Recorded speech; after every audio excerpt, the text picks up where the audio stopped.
और ट्रंप के विस्तारवाद का नया अध्याय बहुत जल्द शुरू होने वाला है। वेनेजुएला पर कब्जे के बाद उनकी नजर ग्रीनलैंड पर है और यूरोपियन मीडिया संस्थानों का दावा है कि कुछ ही दिन में ग्रीनलैंड का मिशन शुरू हो सकता है। दुनिया के सबसे बड़े द्वीप पर कब्जे के लिए ट्रंप का डिप्लोमेसी और मिलिट्री प्लान तैयार हो चुका है। कल ही ट्रंप ने मिशिगन के दौरे के बाद ग्रीनलैंड के प्रधानमंत्री को धमकी दी है। बुधवार को डेनमार्क और ग्रीनलैंड के विदेश मंत्री अमेरिका के उपराष्ट्रपति और विदेश मंत्री से मिलने वाले हैं।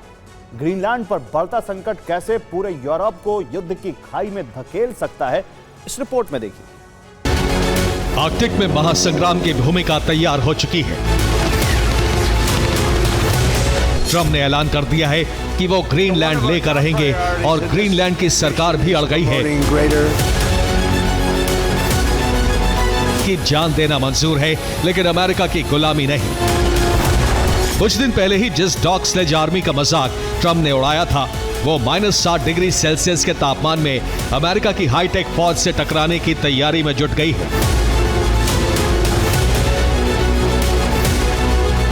जिस वक्त अमेरिका के राष्ट्रपति मिशिगन के दौरे पर थे, उससे कुछ घंटे पहले ग्रीनलैंड के पीएम ने मीडिया से बात करते हुए अपना रुख साफ कर दिया। ग्रीनलैंड के रुख से साफ है कि वो ना बिकाऊ है, ना हथियारों के दम पर झुकने वाला है।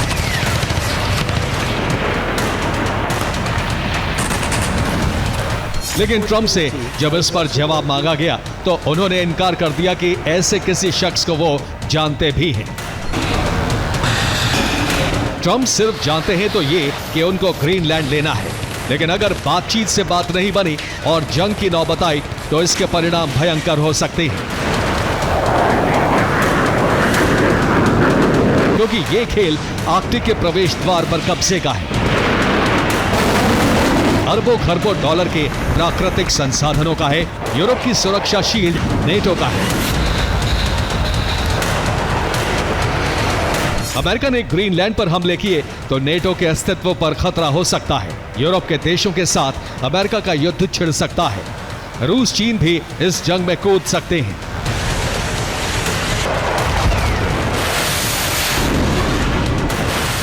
अगर अमेरिका ग्रीनलैंड पर हमला करता है तो उसे अमेरिका से सेना भेजने की जरूरत नहीं होगी, क्योंकि ग्रीनलैंड में उसकी सेना पहले से तैनात है।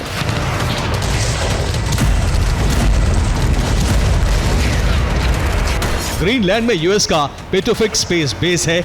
यह ग्रीनलैंड के उत्तर पश्चिमी क्षेत्र में मौजूद है। ग्रीनलैंड में मौजूद यही बेस यूएस का सबसे उत्तरी ठिकाना है। बरसों से यहां अमेरिका का मिसाइल चेतावनी रक्षा का केंद्र है। यहां अमेरिकी सैटेलाइट कमांड कंट्रोल स्टेशन है।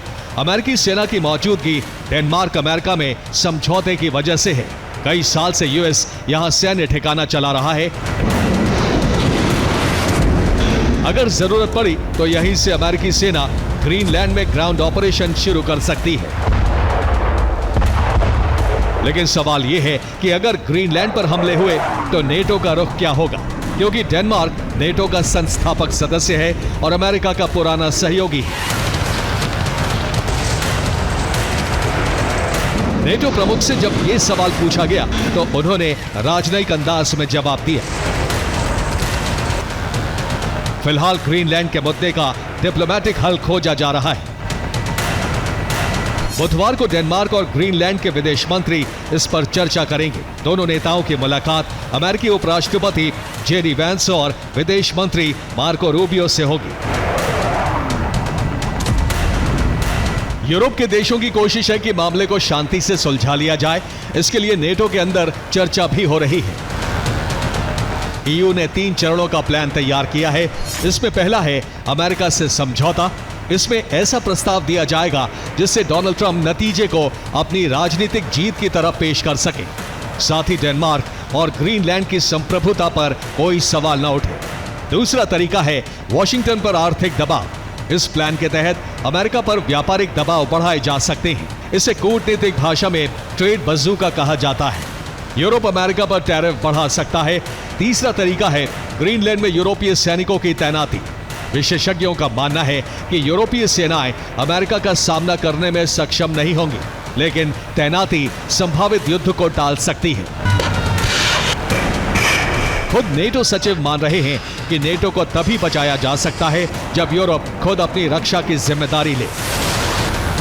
अगर नेटो को यूरोप की सुरक्षा करनी है तो कानूनी तौर पर यह बाध्यता मार्क रूटे की होगी कि वो ग्रीनलैंड पर होने वाले हमले को रोकें या फिर उसकी सुरक्षा के लिए सैन्य बंदोबस्त करें। यूरोप के देशों ने इसीलिए ग्रीनलैंड में रक्षा कवच बनाने के लिए सैन्य तैनाती का प्लान तैयार किया है। अगर हमला हुआ तो शुरुआत में ग्रीनलैंड के करीब मौजूद देश अमेरिका के खिलाफ युद्ध का बिगुल बजा सकते हैं। Norway, UK, Germany, France, Spain जैसे देश डेनमार्क का साथ दे सकते हैं और ग्रीनलैंड पर कब्जे के मिशन के खिलाफ आवाज बुलंद कर सकते हैं। युद्ध का एपिसेंटर ग्रीनलैंड बन सकता है। नॉर्वेजियन सागर से लेकर उत्तरी अटलांटिक सागर तक का यह विशाल इलाका युद्ध क्षेत्र में तब्दील हो सकता है और ये जंग नेटो बनाम नेटो की होगी। एक तरफ अमेरिकी सेना होगी तो दूसरी तरफ यूरोपीय देशों की सेना होगी। दुनिया इसी महासंग्राम की कल्पना से डर रही है। लेकिन अब मामला नेटो तक सीमित नहीं रह गया है, अब रूस भी इस खेल में कूद पड़ा है। रूसी राष्ट्रीय सुरक्षा परिषद के डिप्टी चेयरमैन दिमित्री मेदवेदेव ने कहा है कि ट्रंप को जल्दबाजी दिखानी चाहिए। आने वाले कुछ दिनों में ग्रीनलैंड में अचानक जनमत संग्रह होगा। ग्रीनलैंड के 55,000 लोग रूस में शामिल होने के लिए वोट देंगे। और ट्रंप के विस्तारवाद का नया अध्याय बहुत जल्द शुरू होने वाला है। वेनेजुएला पर कब्जे के बाद उनकी नजर ग्रीनलैंड पर है और यूरोपियन मीडिया संस्थानों का दावा है कि कुछ ही दिन में ग्रीनलैंड का मिशन शुरू हो सकता है। दुनिया के सबसे बड़े द्वीप पर कब्जे के लिए ट्रंप का डिप्लोमेसी और मिलिट्री प्लान तैयार हो चुका है। कल ही ट्रंप ने मिशिगन के दौरे के बाद ग्रीनलैंड के प्रधानमंत्री को धमकी दी है। बुधवार को डेनमार्क और ग्रीनलैंड के विदेश मंत्री अमेरिका के उपराष्ट्रपति और विदेश मंत्री से मिलने वाले हैं। ग्रीनलैंड पर बढ़ता संकट कैसे पूरे यूरोप को युद्ध की खाई में धकेल सकता है, इस रिपोर्ट में देखिए। आर्कटिक में महासंग्राम की भूमिका तैयार हो चुकी है। ट्रंप ने ऐलान कर दिया है कि वो ग्रीनलैंड लेकर रहेंगे और ग्रीनलैंड की सरकार भी अड़ गई है कि जान देना मंजूर है, लेकिन अमेरिका की गुलामी नहीं। कुछ दिन पहले ही जिस डॉग स्लेज आर्मी का मजाक ट्रंप ने उड़ाया था, वो -60 डिग्री सेल्सियस के तापमान में अमेरिका की हाईटेक फौज से टकराने की तैयारी में जुट गई है। जिस वक्त अमेरिका के राष्ट्रपति मिशिगन के दौरे पर थे, उससे कुछ घंटे पहले ग्रीनलैंड के पीएम ने मीडिया से बात करते हुए अपना रुख साफ कर दिया। ग्रीनलैंड के रुख से साफ है कि वो ना बिकाऊ है, ना हथियारों के दम पर झुकने वाला है।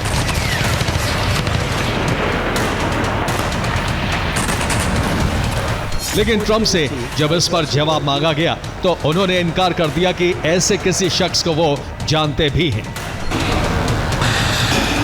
ट्रंप सिर्फ जानते हैं तो ये कि उनको ग्रीनलैंड लेना है, लेकिन अगर बातचीत से बात नहीं बनी और जंग की नौबत आई तो इसके परिणाम भयंकर हो सकते हैं, क्योंकि ये खेल आर्कटिक के प्रवेश द्वार पर कब्जे का है। अरबों खरबों डॉलर के प्राकृतिक संसाधनों का है। यूरोप की सुरक्षा शील्ड नेटो का है। अमेरिका ने ग्रीनलैंड पर हमले किए तो नेटो के अस्तित्व पर खतरा हो सकता है। यूरोप के देशों के साथ अमेरिका का युद्ध छिड़ सकता है। रूस, चीन भी इस जंग में कूद सकते हैं।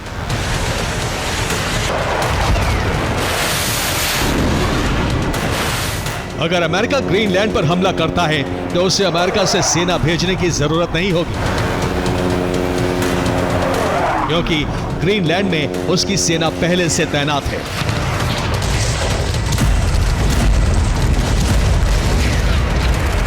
ग्रीनलैंड में यूएस का पेटोफिक स्पेस बेस है। यह ग्रीनलैंड के उत्तर पश्चिमी क्षेत्र में मौजूद है। ग्रीनलैंड में मौजूद यही बेस यूएस का सबसे उत्तरी ठिकाना है। बरसों से यहां अमेरिका का मिसाइल चेतावनी रक्षा का केंद्र है। यहां अमेरिकी सैटेलाइट कमांड कंट्रोल स्टेशन है। अमेरिकी सेना की मौजूदगी डेनमार्क अमेरिका में समझौते की वजह से है। कई साल से यूएस यहां सैन्य ठिकाना चला रहा है। अगर जरूरत पड़ी तो यहीं से अमेरिकी सेना ग्रीनलैंड में ग्राउंड ऑपरेशन शुरू कर सकती है। लेकिन सवाल यह है कि अगर ग्रीनलैंड पर हमले हुए तो नेटो का रुख क्या होगा, क्योंकि डेनमार्क नेटो का संस्थापक सदस्य है और अमेरिका का पुराना सहयोगी है। नेटो प्रमुख से जब ये सवाल पूछा गया तो उन्होंने राजनयिक अंदाज में जवाब दिया। फिलहाल ग्रीनलैंड के मुद्दे का डिप्लोमेटिक हल खोजा जा रहा है।